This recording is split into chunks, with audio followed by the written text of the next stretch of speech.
This one over here is a little challenging. You've got a 1 meter stick, and you've got a pivot place off center. So what do you use as the moment arms? Well, we could do it this way. We could call this X. Oops.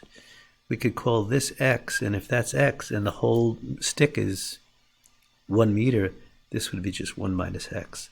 That's how you can get around not knowing the lengths of the moment arms with relation to this fulcrum, this pivot. So that's a little help on that one. After that, I think we're balanced. So you've got a torque going one way equaling a torque going the other way. Then we go over here to 6.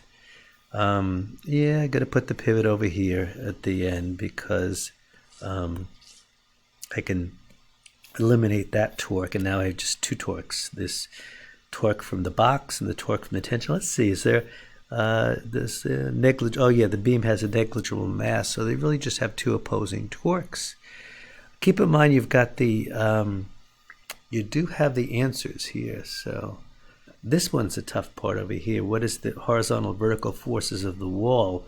Once I find the tension, because I've gotten the weight, once I find the tension, I could do some of the forces in the X and some of the forces in the Y. But first do it as a torque problem. That's how I'll get the horizontal and vertical components of the wall's force on the beam. And what else we have here? I think the last one is, oh yeah, we have to do 8. I think I moved this. So let me put this over here. And we have to do 8. And this, once again, I think you're going to put the, I think you're going to put the axis of rotation here. You got 2 torques, the torque from the tension, the torque from the hanging weight. Let's see, does the beam have, yep, the beam's got a mass as well. So now we have 3 torques, the 25 kilogram and the torque placed in the middle. That is going to be another torque. Let's see, where is this tension though? Let's see, this might be, oh, this one's an interesting one. Let's see. You got uniform beam. Oh yeah, cables attached to the center. So that's a good thing to know. And notice that they didn't give you the length of the beam, but we could always just call it X.